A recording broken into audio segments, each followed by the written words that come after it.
Only on Fox. Tonight we're taking you inside Naval Station Norfolk. The base supports the U.S. Fleet Forces Command operating in the Atlantic Ocean, the Mediterranean Sea, and the Indian Ocean. We're talking close to 80 ships, 130 aircraft, and 11 hangars. There's always a ship coming or going and an aircraft taking off or landing.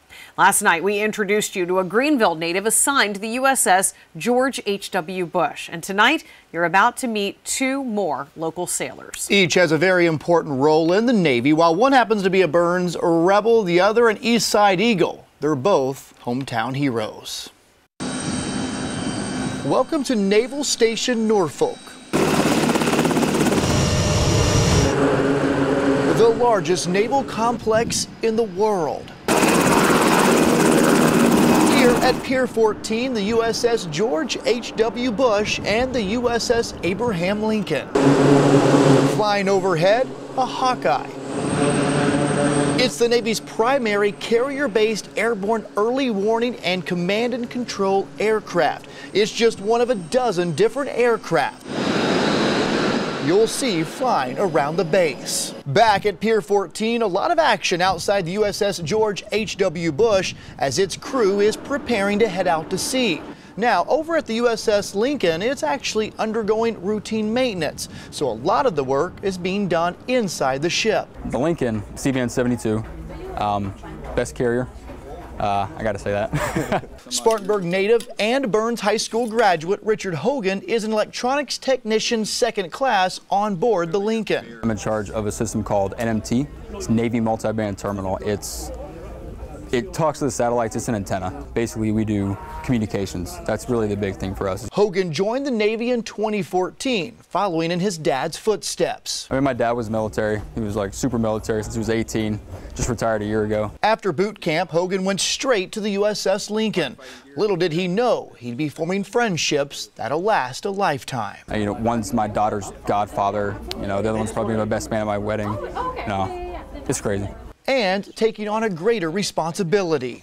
You have a lot more accountability for what you do.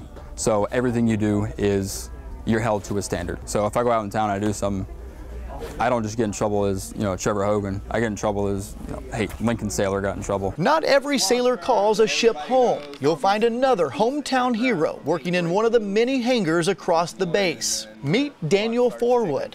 I went to East Side High School. So East Side. Go Eagles. A Greenville native. All these aircraft here, they have their various components that have to be tracked. A tedious job. There's a lot going on behind the scenes that a lot of people don't really think about. And a very important job. In order to have these spectacular aircraft, you have to have spectacular maintenance and maintainers. We have to keep these aircrews safe, and we have to keep these aircraft in the air. And the biggest part of that is making sure we don't overfly things.